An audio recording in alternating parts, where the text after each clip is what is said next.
Hey guys, time to take a news dump. This past week's biggest entertainment news mostly involved an annual award show that's been going on for the last 91 years that I didn't even bother to watch because I haven't even seen most of the movies that were nominated. What kind of entertainment host are you? Not one. Oh, cool. Yeah, hadn't seen any of the movies really. I don't have live TV at my house. And I also woke up from a nap halfway through it. Like there was a slim possibility, I'm like, maybe a bar's showing it. And then I woke up at like 8 p.m. I'm like, well, this is just not going to happen. But, from the sound of it, I didn't miss much. I mean, not having an actual host sounds like it worked out perfectly fine.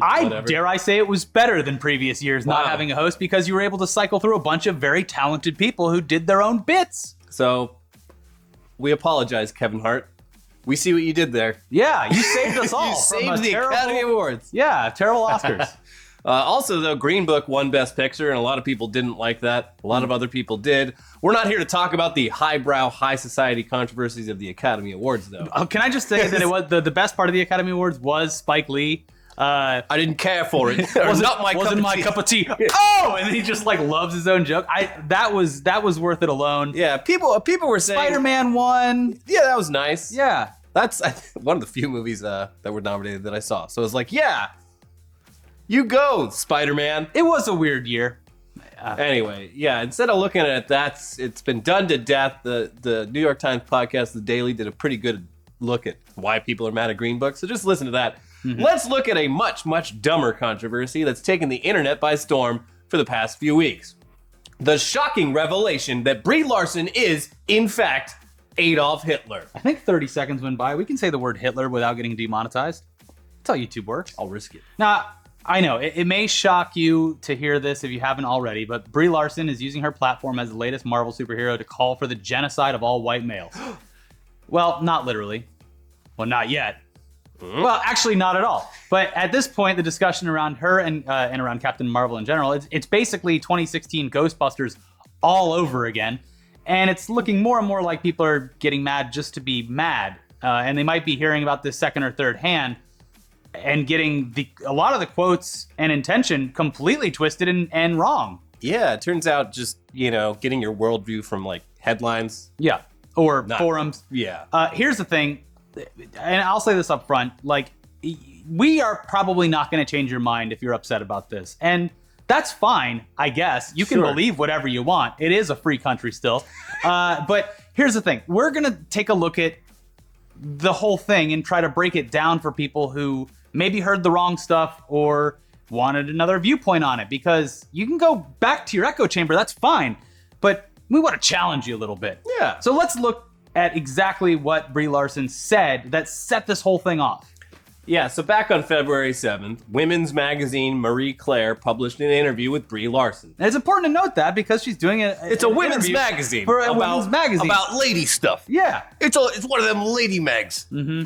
Yes, the interview and the article were written by Kia Brown, a writer who also happens to be black, female, and disabled. Kia Brown is already pretty successful, but she was still stoked to have gotten the opportunity to do this cover story for a major women's magazine about one of her favorite actresses who is about to star in one of the biggest movies of the year. So at the start of the interview, she said, quote, "I was thrilled you requested me to interview you. I thought, this is game-changing. It's the biggest opportunity I've had. Nobody usually wants to take a chance on a disabled journalist. I'd love to know what your particular reasons were."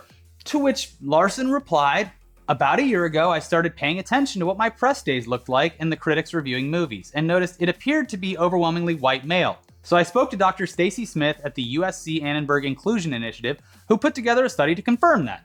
Moving forward, I decided to make sure my press days were more inclusive. After speaking with you, the film critic Valerie Complex, and a few other women of color, it sounded like across the board they weren't getting the same opportunities as others.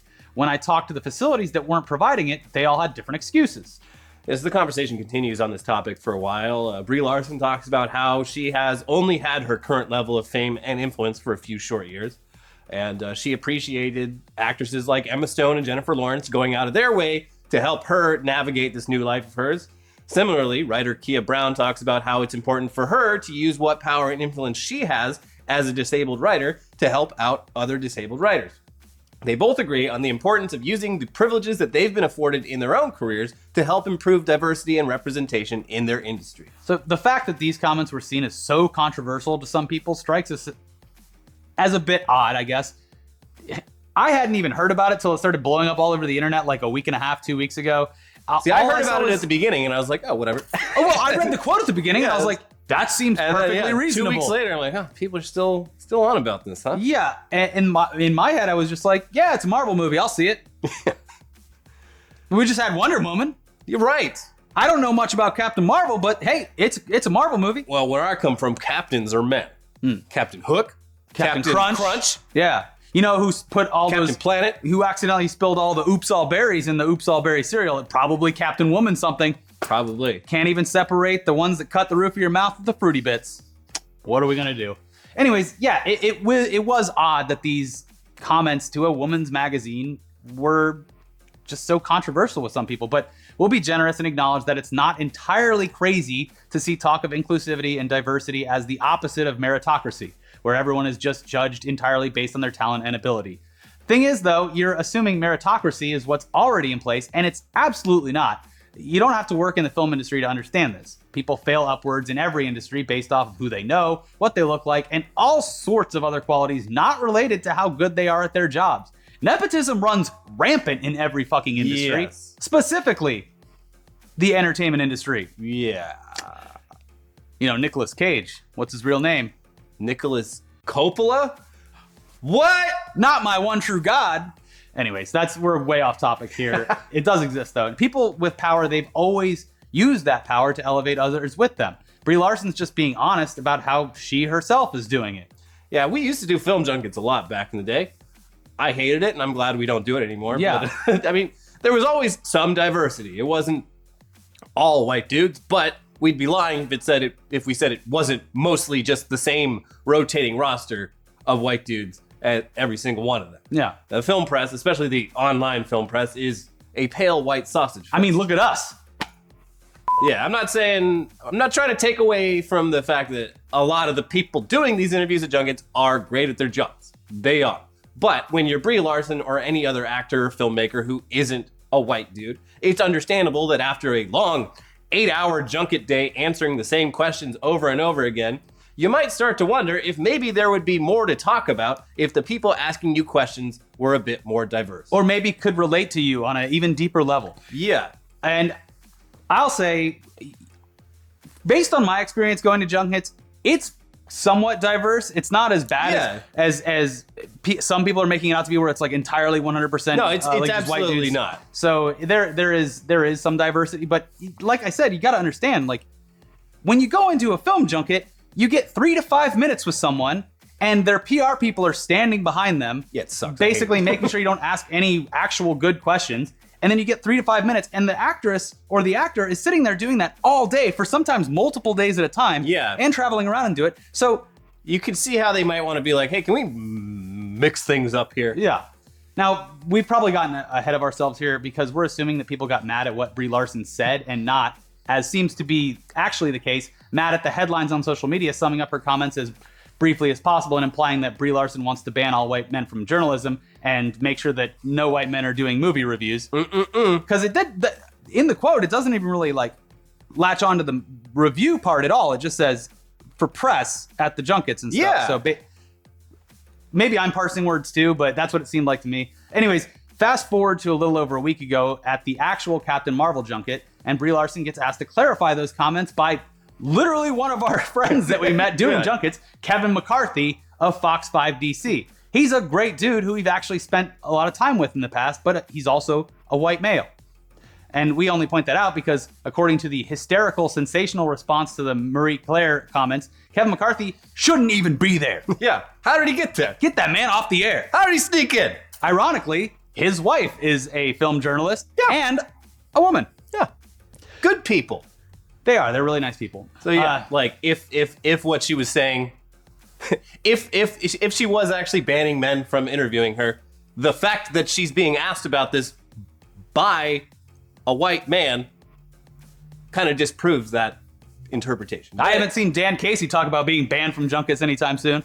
Anyways, Kevin, he brings up the topic with her, specifically saying that he thinks people took her wildly out of context, and he asks her, quote, "For audiences who only read headlines, can you clarify what you were saying?" To which she replies, "What I'm looking for is to bring more seats up to the table. No one's getting their chair taken away.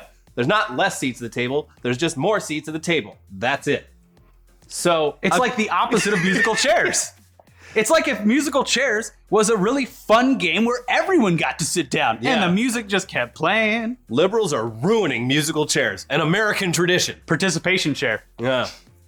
But yeah, I don't know. Maybe I'm out of touch, but what she's saying there doesn't sound that radical, if you asked us. But hey, you can always depend on that YouTube like-dislike ratio to remind you that people are, in fact, dumb and sort of in their corner to stay. Or take words and put them into the context that they want to make sense to them or other people. Listen, and I know we're going to get bad comments on this video. We're just trying to explain why we didn't really care about it and why it's not really that big of a deal. Now, what's especially funny about all this is that Brie Larson's been saying this kind of stuff for a while now, and it's only now freaking certain people out. Coincidentally, as she's about to star in a major superhero movie. Back in June of last year at an award ceremony for women in film, she said this: "I don't need a 40-year-old white dude to tell me what didn't work about A Wrinkle in Time. It wasn't made for him. I want to know what it meant to women of color, biracial women, to teen women of color. Am I saying I hate white dudes? No, I am not. What I'm saying is if you make a movie that is a love letter to women of color, there is an insanely low chance a woman of color will have a chance to see your movie and review your movie." And hey, maybe a lot of those people did hate the movie. Maybe. But yeah, it goes back to like how we both feel anytime, like the fact that like Star Wars is still such a like hotly debated topic. It's like The Last Jedi was not for you, sir, Mr. 40-year-old It's for children. Yeah, this is it is a movie for kids. Yes. Just like the original Star Wars was a movie for kids. I don't know, like maybe I'm missing a part of my brain that like cares about the movies that much. Like I like really good movies, but I also don't obsess over them, which is probably why I suck at the Schmodown, but also why I can pretty much enjoy anything. And I don't know why people look at that as a bad thing, because I get to enjoy more stuff. Yeah. Must be nice. Yeah. It is nice. And look, we get it if you're still seething with hatred at Brie Larson, even after seeing exactly what it is that she actually said. But also, it doesn't matter. And you're kind of wasting your time and energy. Captain Marvel is obviously for Marvel fans, but it's clearly, obviously, also an attempt by Disney to get more women and girls into their properties. They saw those photo opportunities with Gal Gadot running down the red carpet, hugging girls in Wonder Woman costumes. Yes. That's what we need. And they're literally doing that right now. Send a page to Samuel L. Jackson. Yeah, so this is exactly what happened with Wonder Woman, a movie that did quite well. Significantly more women and girls went to go see Wonder Woman than had gone to see, I don't know, Batman v Superman, and Warner Brothers ended up making a ton of money. Even without those dudes who skipped it because they were put off by the girl power vibes of it. And you know what? The dudes who are skipping Captain Marvel, well, good news for them. There's literally 20 other MCU movies waiting for you at home, and not a single one of them is about a woman. Yeah. It's a great problem to have. Yeah. Anyways, of course, simply choosing to not go see Captain Marvel, it just wasn't enough. So using a tactic that we've mostly seen before on Steam, lots of totally not mad internet users, they flooded Rotten Tomatoes with negative comments on the Captain Marvel page and smashed that "I don't want to see this movie" button. And after about a week in this, Rotten Tomatoes decided they'd just scrap both systems entirely. Now, you can no longer leave comments about movies that aren't out yet anymore, nor can you rate whether or not you plan on seeing a movie. The Rotten Tomatoes explanation for this doesn't mention Captain Marvel specifically. And Captain Marvel is surely not the first movie to have this happen. Again, this is giving me deja vu to Ghostbusters. But it does seem like Captain Marvel was the straw that broke the camel's back for them. So as they explained in their blog post, it never really made sense to begin with to have those functions on the site in the first place, especially when no one's actually seen the movie yet. It's a movie reviews website, not a vibes and hype website. And some random person who's completely unfamiliar with any of the Brie Larson controversy, which is a lot of people, they might visit the page for Captain Marvel, maybe to just see when it comes out, and then the only number they see on the page is 54% or whatever, and they might assume that that's an actual score for the movie, even though it's not. No one's actually seen it or reviewed it yet. It's just a bunch of people with a very specific gripe against that movie coming in and saying it's not going to do good. Yeah, well, I mean, to latch onto your point about how nobody knows that this is going on, that's very true. No one fucking that doesn't obsess over social media and shit like that, or movies in general, know about this. And guess what? I know it seems like everyone is all into movies 100% of the time, reading every scrape of coverage and checking Twitter nonstop about this kind of stuff, but it's just not true. Yeah, most people movies are entertainment. There's hundreds of millions of people. They see a trailer for a movie like Captain Marvel or whatever. They're like, sounds good. All right, sold. I'm going to go about my life between now and then and not obsess over this fucking movie until I'm in the seat at the theater watching it. It's got to be better than the second Thor movie. That's just got to be. And as far as that Rotten Tomatoes comment section, they describe, quote, an uptick in non-constructive input, sometimes bordering on trolling, which we believe is a disservice to our general readership, which, again, makes a lot of sense. That's not what Rotten Tomatoes is for, and it's misleading, and it puts them in a weird position. They had something nice that people mostly used correctly, but this is why we can't have nice things. Also, it was used in the opposite way too with certain movies. I don't remember if it was Gotti specifically, but there has been ones where there seems to be a suspicious amount of people saying that they do want to go see it. Stoked for Gotti. And then it's like the movie did $25 each theater. Yeah, it's just not. It's not a reliable. I don't know. Maybe there's a way to do it correctly, but yeah, the audience score, all that, I've always been like, whatever. I mean, I usually take peeks at Rotten Tomatoes, not even so much anymore because I'm done with trailers and reviews. Yeah. But what I've always done in the past is find a couple film reviewers, I align pretty well, honestly, with Peter Travers of the Rolling Stone, and I'll go read their articles and see what they think about things, but usually I just don't fucking care. Yeah. Birth, movies, death. Word of mouth Yeah. is how I make most of my movie watching decisions. Yeah. But yeah. You think people really went and saw Teenage Mutant Ninja Turtles because I said it was awesome in the fucking trailer? That happened. Which he did. Yeah. Anyway, yeah, they say that you'll still be able to leave actual user reviews for movies once the movies are out. So good news. They should fucking take it a step further and work with AMC to prove on the A-list thing that you went and saw the movie. Yeah, they should do that. Like an Amazon review. They should use that Clear system at the airports. You got to do a ocular scan. Damn big government. But Rotten Tomatoes, they're no longer in the business of measuring hype when cases like this movie prove that hype is often completely unrelated to the movie itself. None of this has anything to do with Captain Marvel. No. And look, you might not like Brie Larson, but do you like Samuel L. Jackson? Do you like Jude Law? Do you like Blockbuster Look Video? at what you're doing to Samuel L. Jackson and Jude Law. You are hurting them. Also, Warner Brothers owns Rotten Tomatoes. At least, I think more than 50% of it, or close. Yeah. So, why wouldn't they want this movie to not be well received and maybe slow down ticket sales? Anyways, we do fully expect this video to get a bunch of downvotes because for whatever reason, some people out there actually do think what Brie Larson said makes her pretty close to Hitler. Hopefully we'll be fine. We're not on Rotten Tomatoes, but I mean, hopefully, please just let us get aside too. And much like the actual box office returns for Captain Marvel, I think that's probably going to be just fine too. I am very excited to see just how absolutely insignificant all of this ends up being. That's pretty much it for this week. Will Smith's out of Suicide Squad 2. Good. So, I mean, there was a couple other things.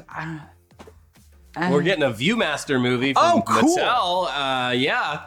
So I'm sort of hoping it's like They Live, but for kids. Yeah. Where you put on the Viewmaster and you realize that society is just this big capitalistic sort of like creepy thing going. Great. Now you're a feminist and a communist. Jesus. Just downvote him. Do a half. Is there a half one? Yeah. Go downvote me on Twitter.com. Hellboy's released a trailer. I didn't look at it because I'm not in the business of looking at trailers anymore. Yeah. If I can't show them, I'm not even going to look at them, but people are saying nice things, and it's going to be rated R for what they're describing as lots of blood and gore and violence. Yeah. Which is great news. Yeah. Yeah, bunch of new trailers. X-Men, a lot of discussion around that. Yeah, that looks bad. Yeah, not interested. That's a woman superhero too, right? Or villain? I gave up on becomes the X-Men. villain. I don't know. They literally made this movie already. Detective Pikachu looks fun. Yeah. I don't really care. I'm not a big Pokemon fan, but this looks fun. And maybe that's just my dumb movie brain going, but hey, I get to have more fun. I agree. I think it looks good. If you just stop bitching all the time, you could have a lot more fun, just like me. There is so much content today. Yeah. Getting hung up on any of it just Imagine seems like a wasting bad your time, really hating something that ferociously. Because we say that we hate stuff because it's fun to rag on stuff, but after the camera stops rolling, I completely forget what I'm talking about and just go home and edit. I think I'm still pretty sure Suicide Squad is the movie I hate more than any other movie. But my hatred of it literally consisted of seeing the movie and walking out, and anytime it comes up in conversation, I'm like, yeah, it's one of the worst movies I've ever seen. I've never written a fucking comment or a blog post, or I've never interacted with the film online at all, because why the fuck would I want to do that? Campaign? Yeah. Yeah. No. Delete the movie. How do I delete someone else's movie? How many upvotes for you to delete the movie? Yeah. Anyways, Weekly Weird News will be up either late tonight, or Sunday morning, something like that. Sometime in the future. In the very near future, it will be up. So check that out. Also, go to itmerchstore.com because we re-released some shirts from the other merch drop because we hit 150,000 subscribers. Although after this video, might dip down below. Oh, I can't wait. But the shirts will be up anyway, and those aren't going to come down. It's a variant of the color, so that the people that did buy it back in November and December actually get something unique. But those are now for sale, and they're going to stay up. And we also have new merch coming out in March. But for now, watch our 2 most recent videos. Subscribe if you haven't done it already, and we'll see you guys soon. Bye-bye.